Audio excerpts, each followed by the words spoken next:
If you're trying to learn Shopify, dropshipping, build an e-commerce business, you might have seen people get banned from Facebook, Google, and other traffic sources. And you might be thinking, am I the next one to get banned? Maybe you're already banned and you're thinking, what should I do about it? I'm gonna talk about all of the things that you need to make sure before you start advertising so that you don't get banned. And if you get banned, what might be the reason for it and what to do about it? Let's go. Okay, first for the things that you need to make sure you have before you start advertising on Facebook and on Google so you don't get banned and you have the maximum chance of having a good relationship with the platform.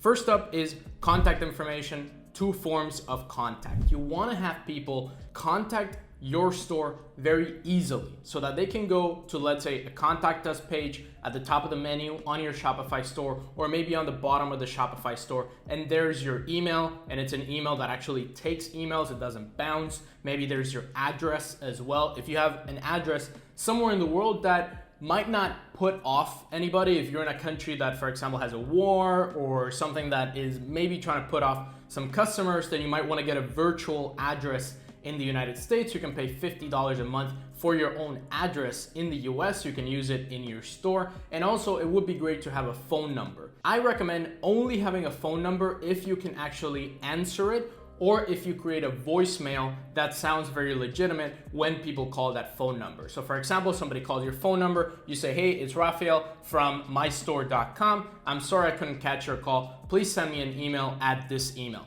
And if you have that voicemail, that works really well. And Google and Facebook are checking this information, checking if it's easy to contact you on your store. Definitely something that you need to make sure you have. The second thing is that your checkout process works properly and everything functions as it should. If you are running ads, if you're planning on advertising, you want to make sure that you do a couple of test purchases in your store by yourself. You don't just go and run ads and maybe there's a little issue in your checkout. Maybe there's a little issue in your add to cart and boom, nobody can buy from your store, nobody can buy your products. That's something that I've seen again and again. So many people, especially newbies, their checkout doesn't work. Or maybe they're requiring something that's really hard to require. Maybe their shipping is $50, $100. So you wanna make sure that you go through it, you put maybe multiple addresses on it, and you want to make sure that it works really well. The third thing is no fake reviews or reviews that look manipulated. I know we talk about some apps that you can use to import reviews from AliExpress, import reviews from other stores,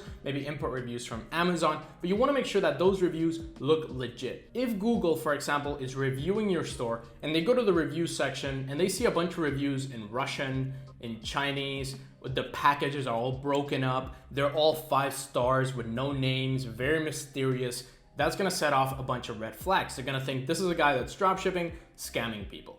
So you wanna make sure that your reviews are as real as they can possibly get. If you are importing them, that's completely fine, but remove any reviews that are not in English or in the language that you're running ads to. Remove any reviews that maybe the packaging is all messed up or the product is broken, so that it doesn't look horrible. And also don't have all 5-star reviews. Have some 4 stars, 3 stars, so it looks very legit. So that's what I would definitely recommend you, is you can import reviews, but make sure to check each one of every product that you're advertising or any product that you're putting reviews on to make sure that they look very legitimate. The next thing is that product descriptions are clean and they don't look like they're from AliExpress. So what I see a lot of people is they'll have 20 products on their store and then they'll be advertising 2 of them, and then the rest will have like Chinese descriptions, a bunch of AliExpress bullet points, really weird descriptions all over the place, and people look at that and they think, yeah, this is not a store that I'm gonna trust. And the same thing happens for if a Facebook representative is reviewing your store, if a Google representative is reviewing it, they think, yeah, this is probably gonna scam people or something from China.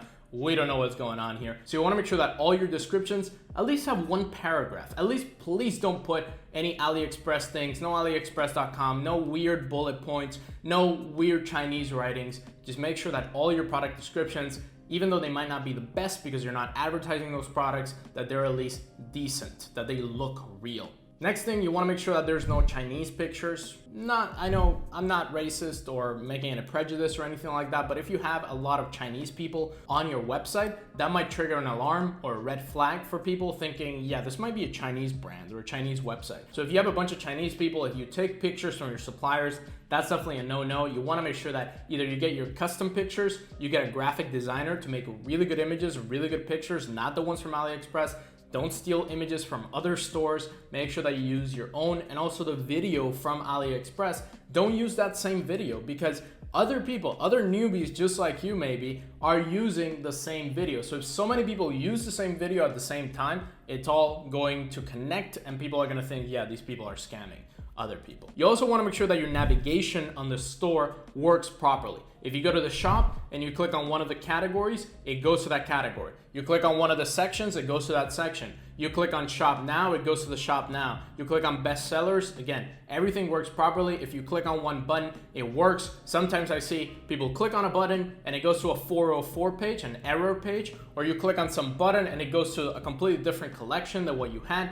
That triggers, again, red flags. You're gonna get banned from these platforms. You don't have any restricted products or products with missing information. Make sure that all the products that you have the right variants. If it's a colored product that has blue, green, yellow, it doesn't say 1, 2, 3. Make sure your variants are working properly. All the buttons work. You don't have any weird things on the variant place where you're actually picking what product you want, and there's no missing information, like there's no missing quantity on the product page, or maybe there's just like a weird bullet point on the product description and nothing else, and just an image and a bullet point looking very weird, looking like you imported from China. Make sure that that does not happen. This is kind of an open one, or an open-ended one. You want to make sure that it looks like a true branded store. You want to look as little dropshipping as possible. I know there's a lot of people that talk about dropshipping. We say Shopify dropshipping, but we actually want to get away from looking like a dropshipping store. Now dropshipping, people already know what it is. People know that it's a thing. People buy from dropshipping stores,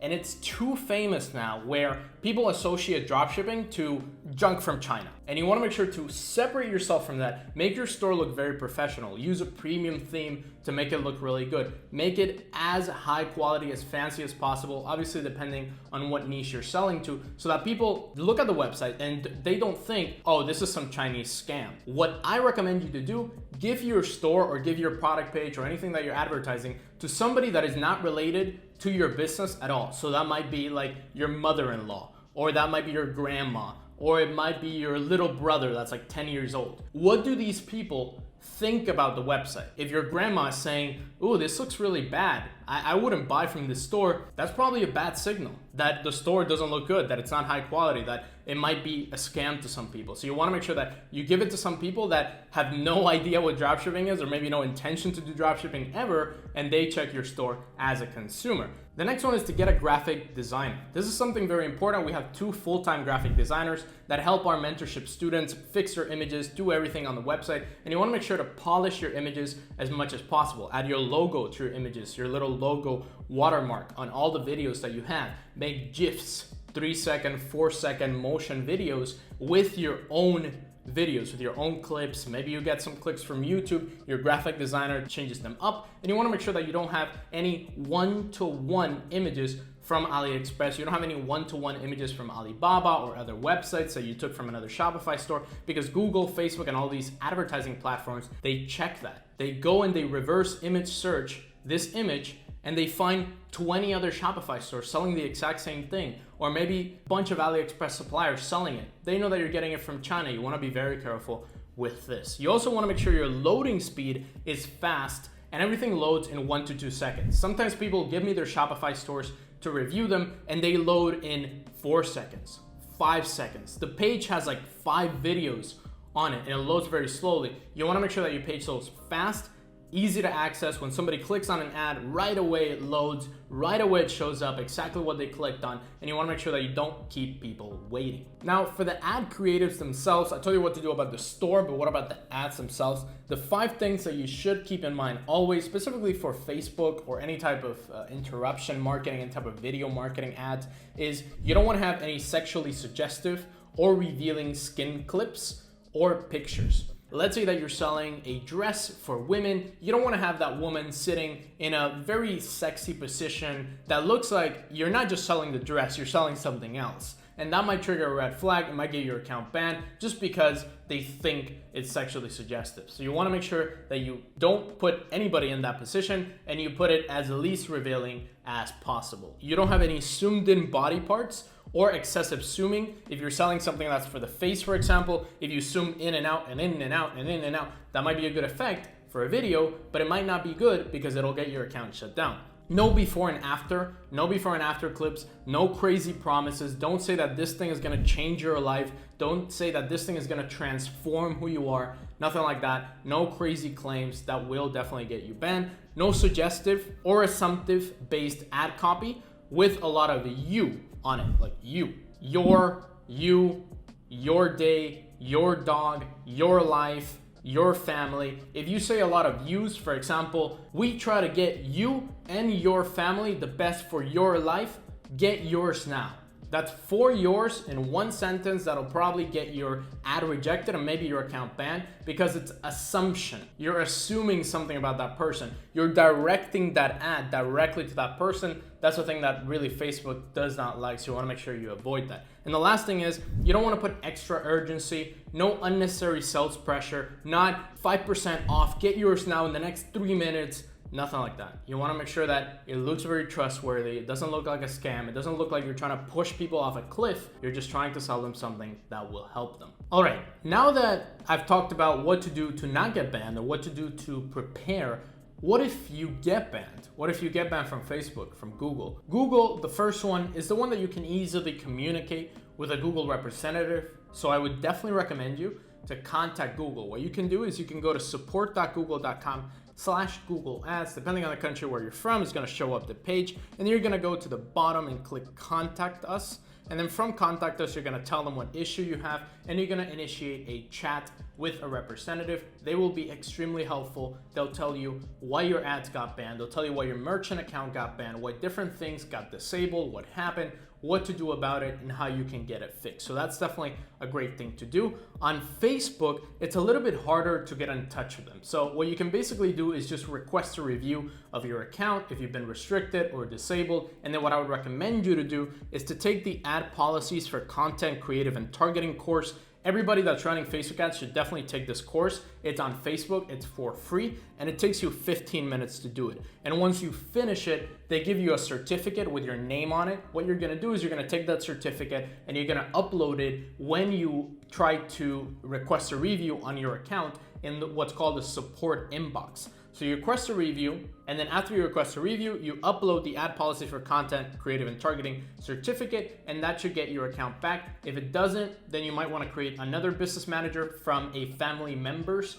Facebook profile or try to create new accounts because it's really hard to get back an account that is not re-enabled after you request a review. Unfortunately, Facebook has been really hard in their customer service, and it's just really hard to get to them.